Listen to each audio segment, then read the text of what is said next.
Hey everybody, it's Rothbardian Disciple here. I'm bringing you guys another video. Today's video we're going to be talking about political philosophy. Um, this is something that I've touched on before. I wanted to go back over it because it's a very important topic, and because the first time that I went over this topic I was aiming it at libertarians, and the response that I got was kind of hilarious. Everyone got mad and they're like, "Oh, you think you know more than Hans Hermann Hoppe?" And maybe, maybe I do, but I know for a fact that my argument here on the ethics of argumentation is better than his, because his is not an it's not an actual argument for the ethics of argumentation. And so I want to explain this first. I'm going to assume you guys have a little bit of familiarity with Hoppe's argument from argument. The big problem that I have with Hoppe's argument from argument, it's very simple. He deduces the values of argumentation from self-ownership. Okay. But the argument or argumentation ethics is meant to be universal, but the requirement for his version of argumentation ethics is that you own yourself. Okay, so this is his argument from argument is an argument from flesh. Okay, it's not an argument from argument.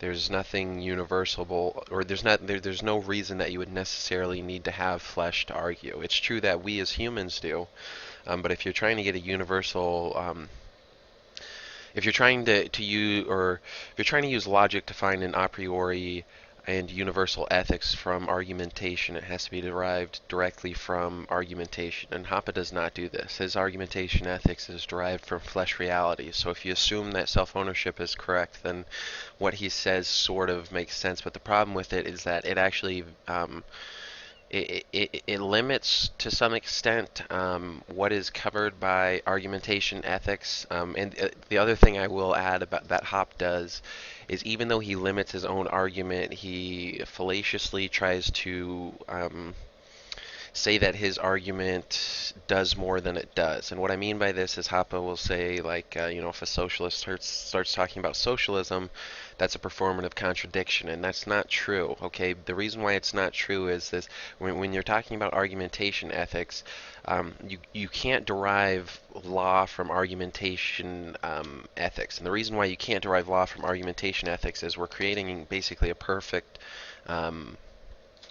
environment in our mind, and so we're going to derive some very basic values that everyone holds universally, but how they apply in specific cases that's an entirely different aspect. That's the aspect of law. Okay, so what we're going over here in the ethics of argumentation is just talking about universal values that I can say for a fact that I know you understand, so long as you can argue. Okay, and that's it. So you can't deny these values. But that's not to say that there aren't other values, and that's also not to say that you know how to apply these values in the real world, because the real world is not as pretty and simple as the environment that we create in our mind when we're talking about this. Okay, so the first thing you have to understand is that ethical statements, by definition, when you're talking about ethical statements, it has to regard conflict and scarcity. And the reason why I say up here in this title, and it's probably the title of this video, that I say this is an objective proof of the Propertarian ethic, is because if you've ever listened to Kurt Doolittle, the ethical morality, or the ethical philosophy he espouses, is actually the most in line with this argument I'm going to give you, because again, we are making an improvement upon Hoppe's original argumentation ethics, because Hoppe's original argumentation ethics, it's not actually a legitimate version of argumentation ethics. And the one thing that Hoppe tries to say in his argumentation ethics is that the only thing that you can own is physical property. Okay, but obviously if we're talking about argumentation, there's nothing physical involved in argumentation. Okay, it's just a series of fact claims or truth claims between multiple entities. It can be two or more entities, and we'll get more to that later on. But scarcity and conflict of argument, because again, we're talking about ethical statements, and ethical statements all have to do with conflict and scarcity. And the scarcity and conflict that is derived from argumentation, it comes from the requirement for one argument. So what I mean by this is you can never argue two contradictory things at one time, okay? And so this is where we're going to derive absolutely everything from. All the ethical values that can be derived from argumentation come from the fact that I cannot say logically that 2 plus 2 equals 4 and 2 plus 2 equals 5 at the same time, okay? If I say that, then the entire concept of argumentation is meaningless, and then the entire concept of ethics is meaningless. But as we're going to show in this next slide here, even if you try to deny argumentation ethics, it's completely irrelevant, because if you deny argumentation ethics, you deny the validity of ethics, which is it's a non-denial of any ethical claim. So if I say murder is wrong and you say there's no such thing as something being wrong, then you can't claim that my statement is false. It's a nothing. Okay, so if somebody tries to deny argumentation ethics, that's irrelevant. You just apply their rule to themselves. So any sort of ethical rule that you enforce, they can't say that it's unethical because they've denied ethics. And the same thing applies to argumentation itself. If someone tries to deny the validity of argumentation, it's like, okay, that's fine, but then you can't have any problem with what we're doing. You can't say it's illogical because you just said that, you know, there's no sort of logic to argumentation whatsoever. You can't try and say we're wrong, because that would imply that there's something that is correct. Okay, going on beyond that, anyone who engages in any sort of logical argumentation asserts the validity of argumentation ethics. So if you make any sort of argument, like the argument we made before, that, oh, there's no such thing as valid argumentation, that itself is an argument. So as long as whoever it is or whatever it is you're talking to is capable of arguing, they can't deny argumentation ethics, okay? So what is argumentation? Argumentation is just using reason to determine the truth of competing claims. Okay, so if you and I are saying the same thing, 2 plus 2 equals 4, we can't argue, okay, because we agree. Okay, now obviously you've probably been in arguments with somebody who is trying to argue with you even though you're talking about the exact same thing. I have this happen to me all the time in Bitcoin, where somebody tries to argue with me and we're talking, or we're making the exact same claim, and you know, I'll tell them, hey, we're saying the same thing, and they'll be like, no, we're not, I don't like you. It's like, it gets old. But in order for it to be a valid argument, you have to be using reason to determine the truth of competing claims, okay? So moving beyond this, now that you understand just the basics of argumentation, what are the ethics of argumentation, okay? And the ethics of argumentation, it's very limited, okay? This is what I'm saying. Like, the ethics of argumentation does not help you create a law. It can be used sort of like maybe a rule of thumb to some extent. It can give you some insight into how things would play out in the real world, but you cannot go beyond this, okay? So the ethics of argumentation just teaches you some very simple basic values, which I guess the only way you can use this for law is you can say, like, well, let me go through these points here. The first point is that violence is not a valid method of argumentation, okay? And the reason why violence can't be a valid method of argumentation is because that would imply that everything is true, okay? So 2 plus 2 could equal 4, and then 2 plus 2 could equal 5, depending on who is able to commit the most violence, okay? So everything cannot be true. That's an invalid argument. And so violence cannot be a valid method of argumentation, okay? The next one is you cannot hold two contradictory truth claims simultaneously. This one's just pretty simple. If I say, you know, 2 plus 2 equals 4, I can't say 2 plus 2 equals 5, okay? The next thing here is that argumentation requires two entities with opposing truth claims, and this one's very important because it implies that any sort of ethical statement has to regard two people. And this, when we go back to Propertarianism, one of the things that Kurt Doolittle always says is he says the purpose of you know, Propertarian, the philosophy part, the ethical philosophy of Propertarianism is in order to create cooperation rather than and to avoid conflict, okay? And so the whole point of this is you can't have either cooperation or conflict with just one person. So there's really no sort of there's no universal ethical statements for the individual, okay? If you're talking about something where you want to apply law to, for the most part, it has to involve multiple people. And again, this is not saying what these laws will be. This is just saying, look, the universal truth of argumentation ethics says that, or the universal values proved by argumentation only apply when you have multiple entities, okay? And they have to oppose each other, so there has to be conflict. This is the only time where you can say that, there's a universal um, ethical rule either being broken here or something like that, so then you would have law apply, okay? So you need at least two entities. The next thing that you have here is each entity must demonstrate ownership of their truth claim. So when I'm arguing with somebody, I have to be able, like if I'm saying 2 plus 2 equals 5, I have to demonstrate that this is my argument. If you don't know what my argument is, you can't argue against me, okay? And one thing you'll notice here, if you're looking at these things, these points here mirror basically traditional Western ways of owning things in general, okay? So like in order to own an object, you have to prove that you've owned it. The traditional way that you talk about it in the Western tradition is through Lockean homesteading.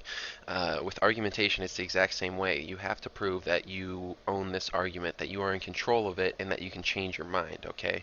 And that's the fifth point here, is that each entity must be capable of relinquishing their truth claim for another. Okay, so the whole point of argumentation is you have two competing truth claims. Argumentation only makes sense if one person can relinquish their truth claim and adopt the other. Okay, and so you might be asking here, what are these consequences? Well, if you look at these, there's really not that much. If you're looking at these 5 points here on the ethics of argumentation, the first one would be is that violence, and this would just be violence for the sake of violence. You cannot say that that is ethical. That's a pretty simple thing.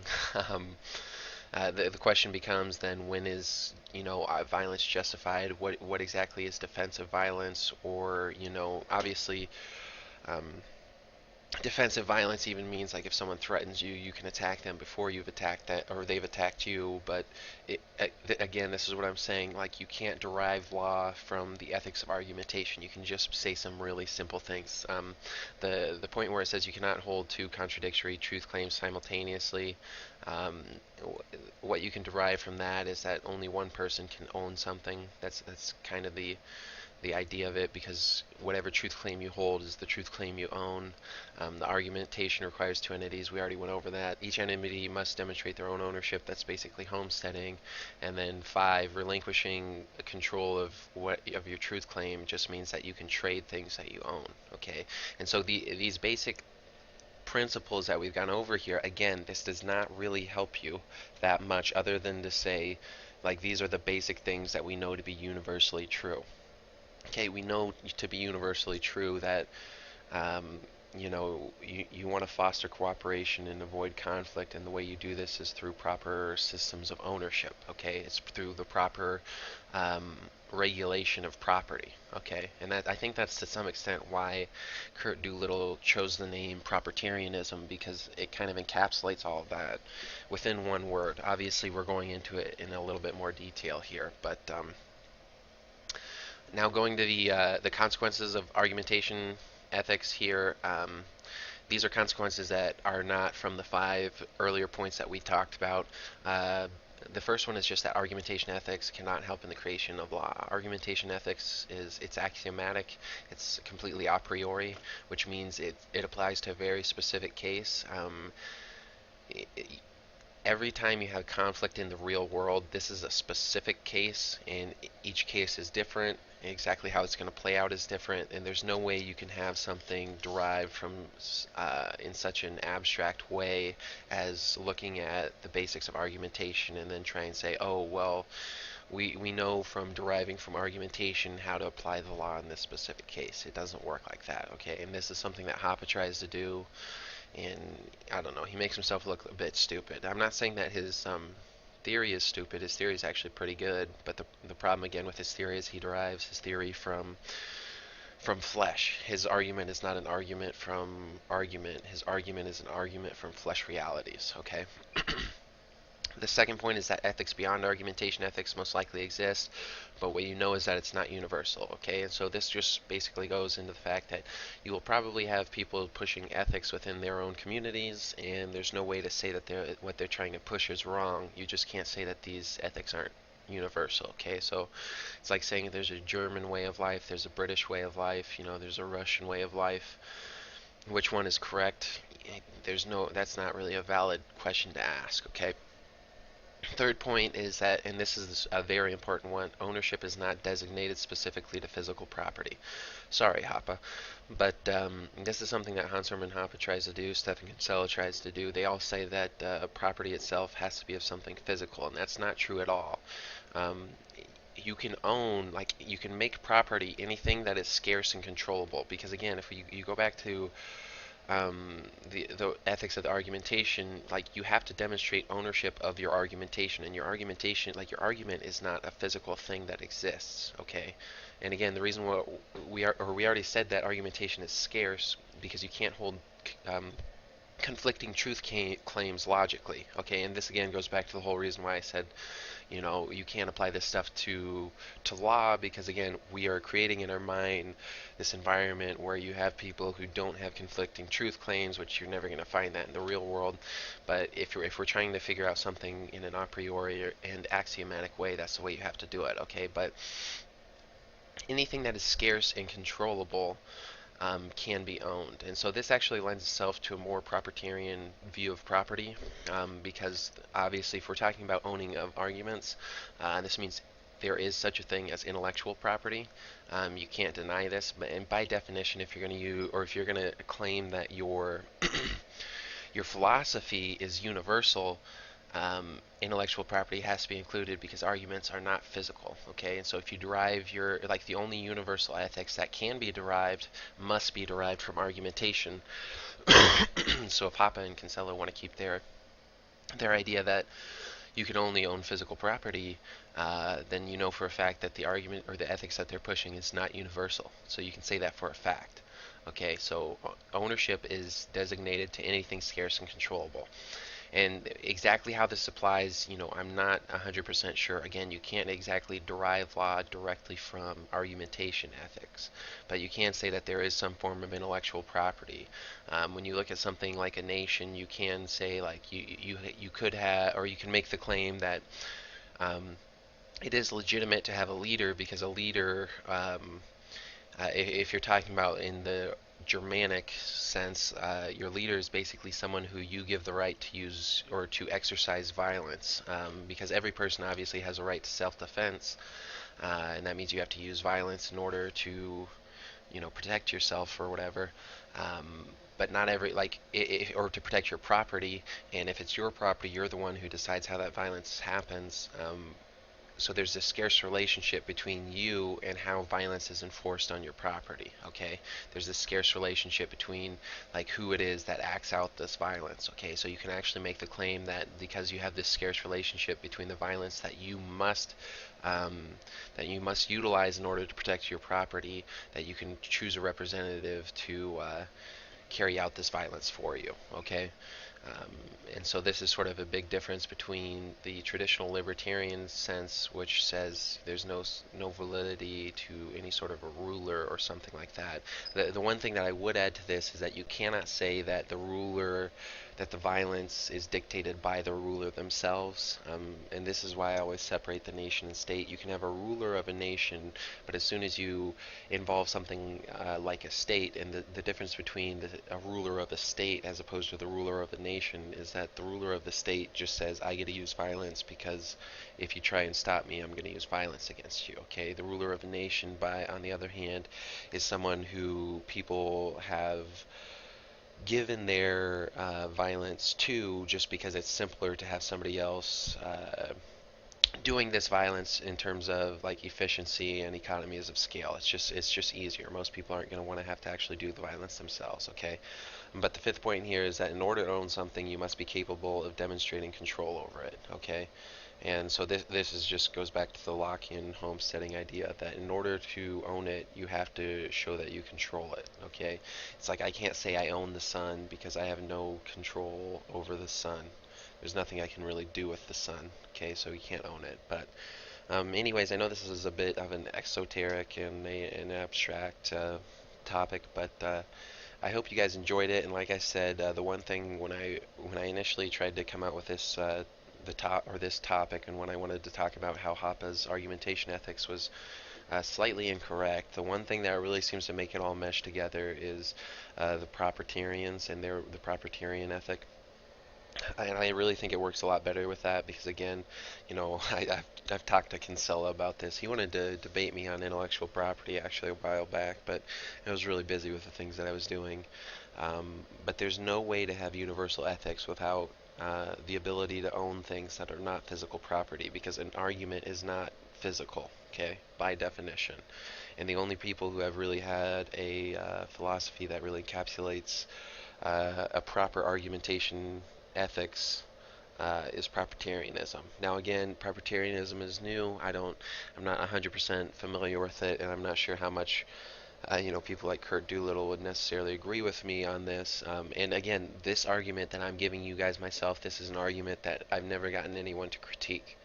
I've never gotten anyone to critique. So I'm sure there's slight flaws in what I'm telling you today, but I just wanted to bring this up because I thought it was very interesting that how well it meshed with Propertarianism, and the fact that I didn't have to rewrite Propertarianism like I was trying to rewrite libertarianism, Rothbardian libertarianism and Hoppean libertarianism in order to make it gel with this, because the basics of this argument, there's no denying it. Again, if you can derive some basic things from argument that nobody can deny, and because you derive it from argument, this lends itself to the validity of things like intellectual property. And again, exactly how would you apply law to intellectual property? I don't know. I just know that you can't really deny it, because in order to derive the concept of ownership from arguments, if arguments are it's an intellectual good, I guess you could say, there must be property inherent in it, which means that there must be intellectual property. And the one thing I've learned about Propertarians is they are on board with intellectual property. But anyways, hope you enjoyed this video. There will be more coming out soon.